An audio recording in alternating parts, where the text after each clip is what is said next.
질의해 주시기 바랍니다.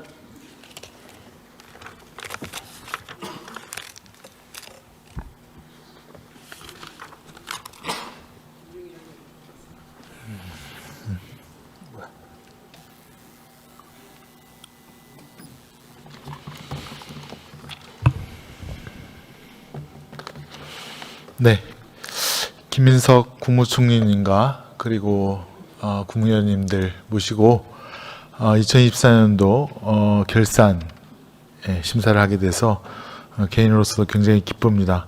근데 이제 2024년도 결산 들여다볼 때 참으로 그 가슴 아프고 의혹이 많은 부분들이 있어서 그 부분에 대해서 좀 질문을 드리도록 하겠습니다. 저는 ODA 예산에 대해서 질의를 드리겠습니다. 총리님, 그 ODA 예산이 2023년도와 2024년도에 급작스럽게 증액된 것은 잘 알고 계시죠? 네. 예, 2022년도에 약 4조였던 예산이 2023년도에 4조 7,700억이 들었고요. 2024년도에 6조 2,629억, 약 1조 4천억 정도가 갑자기 늘었습니다. 그런데 이때 윤석열 정부에서 R&D 예산은 5조인가요? 전액 삭감을 해서 연구자라든가 그런 사람들이 아주 난리가 난 적이 있었는데요.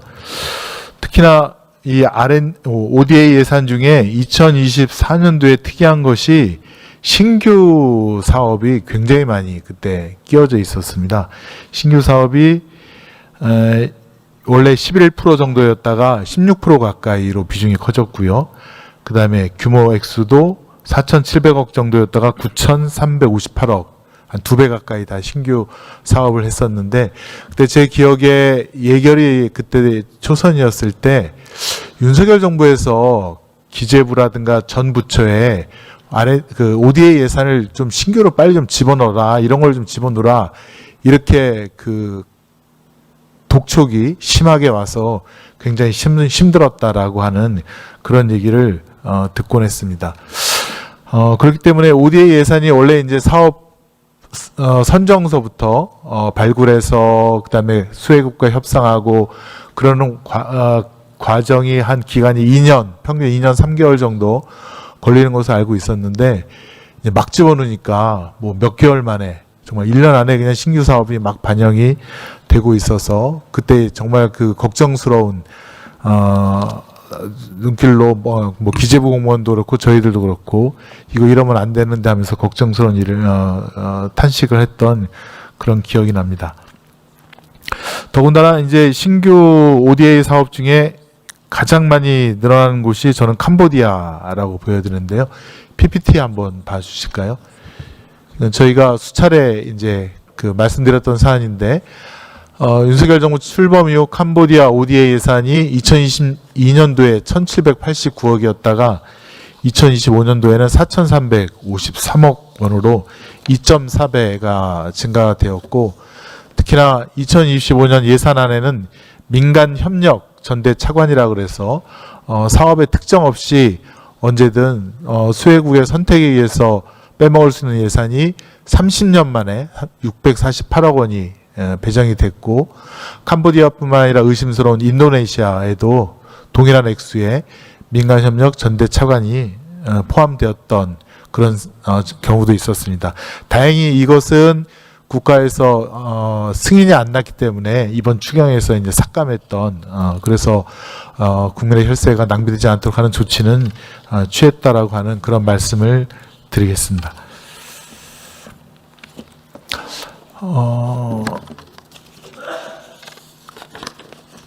지금 다음 PPT를 한번 보실까요? 아까 제가 다음 PPT에 보시면 윤석열 정부 하에서 이제 대외경제협력기금법 시행령을 개정을 하는데요. 그 직전까지만 해도 외교부 장관은 기재부 장관으로부터 통지받은 지원 방침을 해당 개도국 정부에 알리고 이를 해당 개도국 정부와 수락할 때에는 정부 간의 협정을 체결한다라고 이렇게 여러 가지 절차 중에 7호로 이렇게 규정을 두고 있었는데 2024년 7월 달에 외교부 장관은 기재부 장관으로부터 통지받은 지원 방침을 해당 개도국 정부에 알리고 그 다음에 정부 간의 협정을 체결한다라고 해서 절차를 단순화했던 그런 일들도 있었습니다. 즉 수혜국이 우리 대한민국에 이러이러한 것을 지원해달라고 했을 때 여러 가지 정보들과 사람들이 실무자들이 왔다 갔다 하면서 변동이 생기지 않겠습니까? 그럼 그 변동된 것을 그 전에는 그 개도국 정부 수혜국에 알려서 이렇게라도 할 것인가 아니면 다른 지역에 할 것인가라고 물어보고 수락을 할 때 이제 체결을 했는데 지금은 이렇게 윤석열 정부 때 개정된 건 던져주는 방식으로 우리가 이렇게 할 테니까 알리고 그냥 협정을 체결하는 것으로 이렇게 바뀌어졌다라고 합니다. 지금 오전에 그 안도걸 의원님께서도 ODA에 대해서 좀 우려 섞게 말씀을 하시면서 2024년도 예산에 대한 검토라든가 또 재점검 또 ODA를 하는 방식에 대해서 검토를 요청하셨다고 들었는데 혹시 거기에 대해서 어떤 말씀을 해주시겠습니까? 네, 오전에도 말씀드렸지만은 그 ODA와 관련해서 예전에 비해서 과도하게 특정 국가에서 늘어난 부분이 있었다는 점이 발견됐고 그와 관련한 것은 조금 전에 의원님이 말씀하셨듯이 종합적인 검토를 통해서 불필요하다라고 판단된 부분은 삭감했습니다. 근데 지금 해당 관련 ODA에 대해서는 사업에 대해서는 여러 가지 의혹이 제기됐는데요.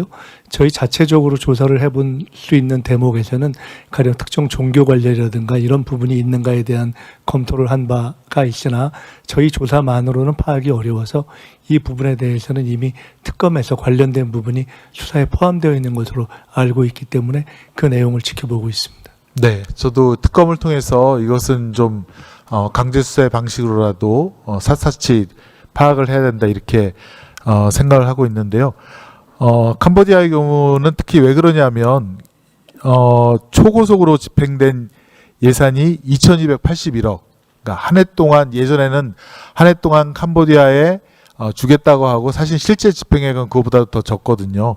근데 초고속으로 집행된 것이 2,281억이고 여기 저희가 기재부로부터 받은 자료에 의하면 2022년 11월, 12월 그 다음에 2024년 7월, 그 다음에 10월, 2025년 3월 이렇게 승인한 후에 바로 2025년도에 예컨대 한캄 우정의 다리 건설 사업은 588억, 다른 지역은 251억, 뭐 231억, 337억과 같이 기존에 비해서 몇 배에 대한 예산이 실제로 집행되었기 때문에 그래서 이 부분에 대한 정확한 수사라든가 검토가 필요하다 이렇게 말씀드리고요.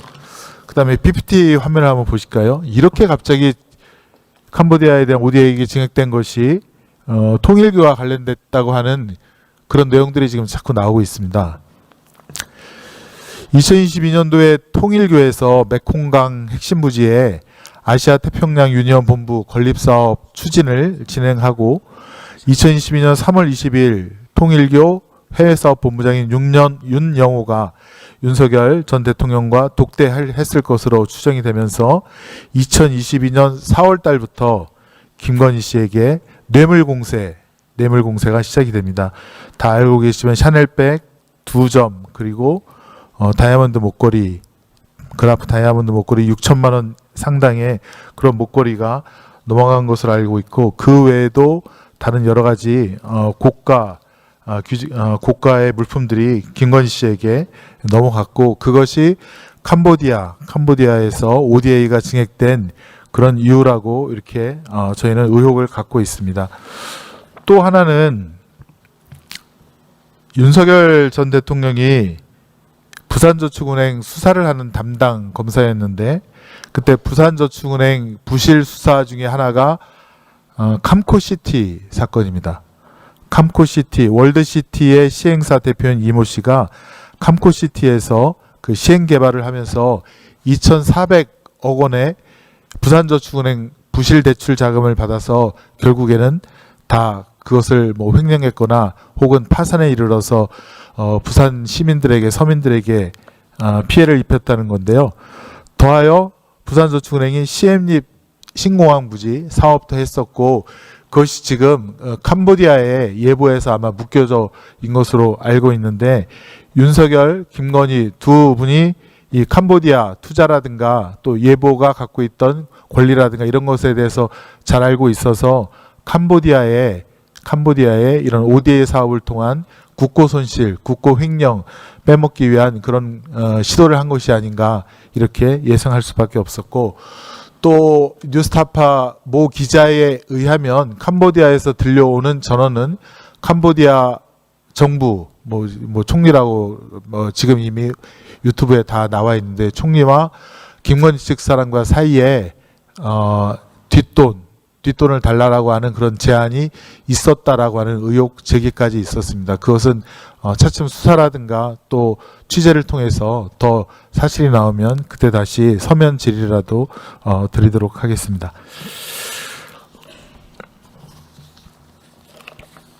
저희들이 ODA 관련한 조사와 관련해서는 조금 전에 통일교 관련 의혹을 말씀하셨는데 그 표면상으로는 또 규정상으로는 특정 종교 관련 종교를 표명하는 형태의 사업 지원을 할 수 없는 것으로 되어 있어서 네네. 저희들이 직접적인 통일교와의 관련성을 발견하기는 어려웠다라고 말씀드리고요.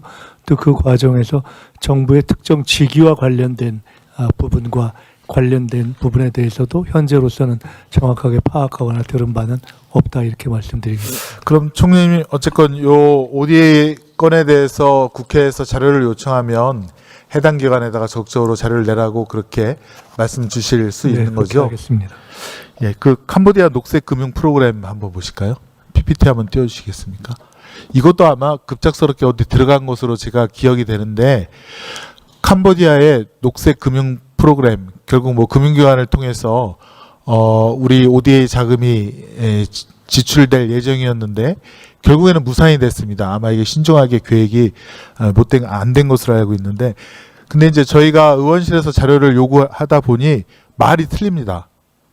그런데 이 ODA 자금을 집행하거나 검토하는 한국수출입은행에서는 산업은행이 선 제안을 해서 그 제안을 기초로 해서 캄보디아 녹색금융 프로그램을 시작했다. 이렇게 의원실에 답변을 줬고요. 한국산업은행에서는 무슨 소리냐. 우리는 제안한 적 없다. 한국수출입은행에 거짓말했다는 거죠. 자기네는 제안을 한 게 없고 제안 없다는 거에 대한 공문을 작성해서 의원실로 보고를 하겠다라고 합니다. 근데 이게 기재부에 반영된 예산 총 규모를 보면 665억 정도의 규모로 잡혀 있는 거거든요. 그러니까 서로 이렇게 수출입은행과 산업은행 말이 틀리니까 결국에는 이 사업이 무산됐습니다. 수출입은행에서 못 해먹겠다라고 아마 이게 철회를 했다는데, 요거는 좀 그 기재부 부총리님께 좀 질문하겠습니다. 네네. 어쨌건 이 사업이 2023년도 예산에 그 예산에 심의가 되어서 2024년도 예산에 반영이 됐다는데, 저희가 파악하기로는 수출입은행에서 이 사업의 뭐 지출 구조가 뭐 맞지 않고 그래갖고 포기를 했다고 합니다. 근데 수출입은행이 이렇게 포기를 할 수 있는 겁니까? 일단 그 저희들이 이 사업 자체에 대해서 민간하고 이제 전대 협약을 체결해서 하려고 한 사업이었는데, 저희들이 그 2차 추경하면서 감액을 시켰고요. 그 다음에 이제 기본적으로 EDCF는 그 나라의 정부가 해야 되는데, 뭐 종교단체가 이렇게 요구하는 건 할 수가 없는 부분이고, 정부가 한 부분에 대해서 저희들이 면밀하게 따져서 한번 보도록 하겠습니다. 네, 오늘 그러면 이 665억 원은 아까 말씀드린 민간협력 전대차관 648억 이 예산으로 하려고 했다는 말씀이신가요? 예, 350이 반영되어 있는데 전액 감액을 시켰습니다. 감액이 됐습니다. 그러면 그것에 대한 문제를 제기했기 때문에 수출입은행이 사업을 포기한 것입니까? 예, 뭐 저희들이 그게 아니라 봤을 그 때도 전에 포기한 것으로 저희 의원실에서는 파악을 했는데요. 예, 그렇지만 예산에 들어가 있기 때문에 예산을 이렇게 감액시켜버리면 사업이 불가능해지기 때문에. 그 전에 감액을 시켜서 포기한 게 아니라 네. 저희가 파악하기로는 수출입은행이 그 전에 사업 못하겠다라고 포기를 했다라고 저희는 파악을 했습니다. 그 부분 감액하기 제가 전에. 실무자들하고 한번 확인해 보기가 보고 드리도록 하겠습니다. 근데 저희가 지금 의혹을 갖고 있는 거는 이 사업 타당성 검토가 이루어지기 전에, 그러니까 이게 2023년 예산을 세울 때죠. 타당성 검토가 있기 전에 이 예산이 이미 반영된 것으로 내정이 되어서 이것이 시작이 됐고 그 후에 산업은행이 이걸 지출을 하려 보니 여러 가지 문제도 있고 그다음에 아까 말한 민간용 전대 차관에 대한 문제점도 국회에서 제기를 해서 그냥 사업 무산 포기를 한 것으로 그렇게 저희는 파악하고 이해하고 있는데 맞습니까? 이제 수출입은행에서 자기들이 하겠다 해서 저희들은 또 이게 새로운 사업의 형태니까 한번 이렇게 그러니까 저희는 이거 네. 누가 분명히 외압을 했다라고 보는 겁니다. 이 사업 찍어서 캄보디아에 이런 쪽으로 해서 예산에 반영을 시켜라라고 해서 충분한 사업성 검토 없이 이것이 650억이 예산에 반영이 됐고 그다음에 하려다 보니까 이미 윤석열 정부는 무너졌고 그러니 이 책임은 지기 싫으니까 그냥 무산시키고 이렇게 한 것으로 저희는 의혹을 갖고 있는 것입니다. 예, 의원님 지금 특검에서 이제 수사 중에 있기 때문에 그런 부분까지도 저희 의원실에서 자료를 요청을 할 테니까요. 네네. 그 자료를 갖다가 수출입은행과 산업은행이 줄 수 있도록 좀 지시를 해주시고 굉장히 지금 자료를 안 주고 있습니다. 감추고 있습니다. 지금 이재명 국민주권 정부가 들어섰는데도 안 주고 있기 때문에 계속 저희가 요청하는데도 지금 의혹 단계에서만 있는데 자료를 주면 저희도 한번 꼼꼼하게 검토를 해보겠습니다. 네, 알겠습니다. 예, 알겠습니다.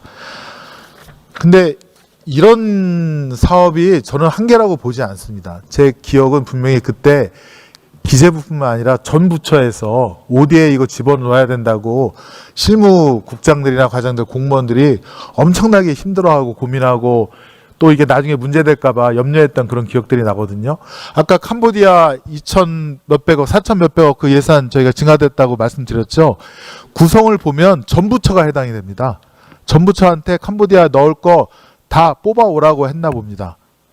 그럼 증액된 예산은 여기 뭐 문체부도 있고 농림부도 있고 또 외교부도 있고 기재부도 있고 거의 전 부처를 망라한 그런 예산들이 다 조금씩 올라와서 이렇게 되어 있거든요.